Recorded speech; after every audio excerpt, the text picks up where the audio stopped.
who I really was, my core being. They never changed that. Some people, dare I say the word, would call it sin nature.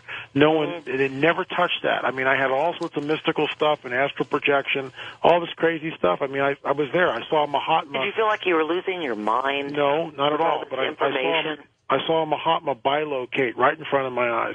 In other words, he was in one place, and then he bilocated down the beach about 50 yards away, a good distance away, and just kind of looked back. There's two or three of us standing there looking at him doing this. It was just bizarre.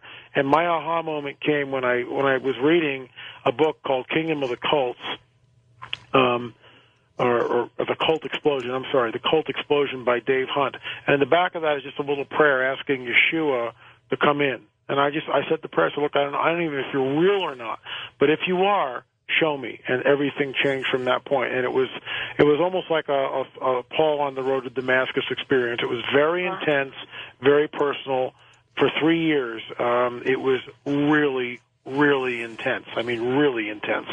And then it kind of let up, and I got my life back, so to speak. But it was like spiritual boot camp. Yeah, the reason I asked. And I'll get you one more question, Donna, then I got to take some other calls. I understand, George. Okay, you're me, guys. You empathize. You get it. I've isolated. I've studied. I'm walking in your footsteps. Funny, you mentioned Saul, my favorite prophet. And what is my role in this coming paradigm? Since childhood, my paradigm changed at the age of 5, guys. Talk about post-traumatic. Every pregnancy I have is gone. And yet my friend said, I'm your friend. I'm related to you. And looked like E.T. You know, he did all... Speaking of Spielberg, he picks up some bizarre things. So what do I do? What is my role? Should I have regressions? I mean, you're me. What should I do? I am a multiple abductee programmed to know I have a huge role. I am supposed to do something, guys, and I don't know what it is. Yet, listening to Lynn, I'm having a major aha moment because I hit the wall, thought I had most of the answers, but I've never tied it up with the bow. You know, Lynn's putting it out for us. The most profound guest I've ever listened to in 15 years. Oh, thank you. Go ahead. You're welcome, George. Well, I mean, that's a real mouthful. It all depends on what you believe is happening when you get abducted and how you stop the abductions. My research shows that there's only one way to stop them. You can stop them, but you've got to get into this whole spiritual warfare 101 thing, which I talked about. In fact, George, last time I was on, I talked about saying the blood of Jesus, but that's just not magic words. You've got to back it up by something. It seems, and I have literally used this expression when I've come up against something that was evil or wicked, and it's not like it's a magic incantation or formula, but what it does do, if you're connected and you have a belief system where you believe in Yeshua and you say the blood of Jesus, it carries weight, it carries power, and it's really your only type of defense.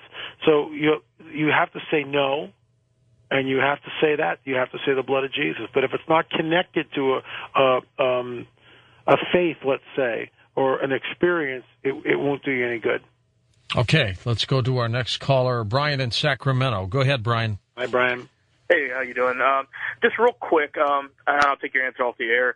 I'm in the military. I've been in the military for a while. I was down in Katrina in 2005 and saw, what went on down there. And you kind of touched on it with the chips and stuff. I noticed a lot of families got separated. A lot of the money that was supposed to be given to them was spent at strip clubs, etc. My question being is, do you think, or the next catastrophe or the next, something of nature, could you see possibly a chip being put in to where they could actually give them the money, keep track of where people went to, where other loved ones are? I mean, I thought about it while I was down there, and it's kind of frightening to think about. Do you see that possibly happen in the next catastrophe we have? Well, yeah. I mean, there's if you have a computer, Google SWIFT, SWIFT, and watch what comes up. It's this whole electronic banking system, and that's where the thing is headed. And I think Digital Angel will become a part of it. The identity theft and the credit card theft they're losing literally billions of dollars a year with this stuff. It's making a mess, and so the chip and Digital Angel is multi-level, isn't it? It solves the whole cash problem. It's electronic banking plus ID plus medical. It's a great invention. It's genius. Except the guy who unfortunately, will use it to enslave the human race is the Antichrist, and hence it's called the mark of the beast, if Digital Angel is it, and I believe it is. And they started off with what? RFID tags in products? Yep. Soften the blow a little bit, and then they do. Boom. The next step, Jeff in Victoria, British Columbia on the international line. Go ahead, Jeff. Hi, I'd just like to make a comment about, my personal theory about where the gas prices are taking the world. And I figure with the price of absolutely everything going up because of gas prices, it's going to cause a worldwide economic collapse, which will make way for the Beast and Armageddon and all sorts of perhaps alien contact. And I'm presuming that it might be culminating in 2012. Well, and if this collapse occurs, would it not be welcome with open arms for those who will pretend to give us a solution, Lynn? That's it. And that, of course, plays into the Great Deception. The gas prices and this whole coming financial collapse, that's what I mean. The mix is so multi-tiered. It's just not one thing. That's why it's diabolical in the sense that the guy who's running this thing and pushing it through, it's multi-level marketing. I mean, I'm not making a joke here, but it's diabolically clever, and it's pushing this thing. And of course, what's really bizarre is prophesied 2,000 years ago that this is going to happen, and we're seeing the stage being set for the fulfillment of this prophecy. Let's go to Jack in Baltimore. You're on the air with us. Hey, Jack. Good morning. Good morning, Mr. Marzulli. Morning, Jack. How you doing? How are you? Yourself, I was sir. reading a book by Dolores Cannon called Conversations with Nostradamus, and they talked about Mabus. Right. And she said that he would be a Muslim, and I was wondering if you wondered if Barack Obama was Mabus. Good question. I don't think he is. I think Obama's a pawn. I really do. I just think he's caught up in the whole thing, and we'll see what shakes out.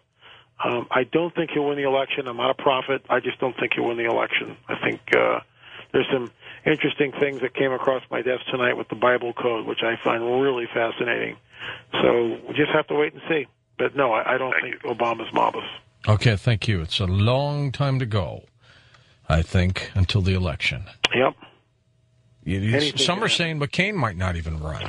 That's what Isn't that weird? Yeah, it is weird. That's what the Bible prophecy was saying.